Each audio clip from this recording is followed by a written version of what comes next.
Today, we're going to explore a question that really gets right to the heart of the spiritual path. It's a question that came out of a deep, shared reflection.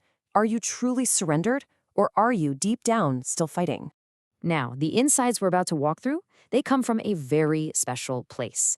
A reading circle on the work of the great Sheikh Abdul Qadir al-Jilani. They were beautifully compiled by Mir Ali Shah for the Inner Horizon podcast.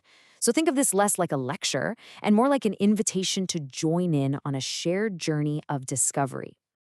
So let's set the scene. How does a question like that even come up? Well, it all started in a gathering, but probably not in the way you might imagine. You know, we often picture these spiritual meetings as starting off perfectly, all quiet, orderly, and precise. But this one? Nope. The source material paints a much more real, much more human picture. It began with life itself. You had people arriving, the warmth of greetings, little bits of conversation, quiet invocations. And then, out of that gentle human chaos, a shared focus just started to emerge. A collective settling of the heart. And as they began to really sit with the words of the Sheikh, a single theme started to crystallize, rising up completely naturally from the text and from the hearts of everyone there. You know, it wasn't planned, it was discovered. And so, this became the question. So simple, so direct, and honestly, deeply challenging. It became the lens for the entire evening's reflection. Are you surrendered, or are you still fighting?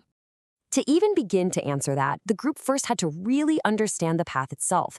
And the Sheikh presents this kind of spiritual map, but it's one that totally runs counter to our usual way of thinking. Okay, let's dive into this spiritual map because this is so important. The path, as it's laid out here, follows a very specific sequence. First, the heart aligns its actions with the path. That's an act of will. From that alignment, the heart draws near. Only then does it begin to truly know, and from that knowing, it begins to see. The order here is absolutely everything. And here's where we find that big reversal, the very source of our internal fight. What do we want? We want certainty first, right? We want the guarantees, the proof, and then maybe we'll think about surrendering. But the path demands the exact opposite. Surrender, alignment, obedience. These aren't the final destination. They're the very first step towards nearness and knowing. This reversal, this is precisely where the fight begins. It's a fight against our own ego and its desperate, desperate need for control. And we all know this fight so well, don't we? The moment something happens, good or bad, the mind just rushes in. It wants to measure it, predict what's next, secure the outcome. It has to explain everything. It wants to manage reality, not trust it. It craves possession. This is where the Sheikh offers what feels like, well, it feels like hard medicine. This quote is potent. The goal isn't just to get better at managing our lives. It's the dissolution of our own independent will before the divine will. It's a radical, total letting go. This is such a key insight from the circle. We tend to think of the ego as, vanity or arrogance, but so often it's much, much more subtle. It can disguise itself as responsibility or competence, when really it's just that deep refusal to let go of the driver's seat. Okay, so if we're meant to surrender control, how do we protect our hearts from all the chaos of the world? Well, the Sheikh offers some powerful tools for exactly that, for guarding our inner state. He talks about setting up an iron wall. Now, that doesn't mean becoming cold or harsh. Not at all. It's about creating a firm inner boundary that protects the heart from being pulled around by worldly things, ambition, reputation, fear of loss, or being attached to outcomes. This connects to another beautiful concept, amana, which means trust. The idea is that nothing we have is truly ours. Our skills, our wealth, our families, it's all a temporary loan from God.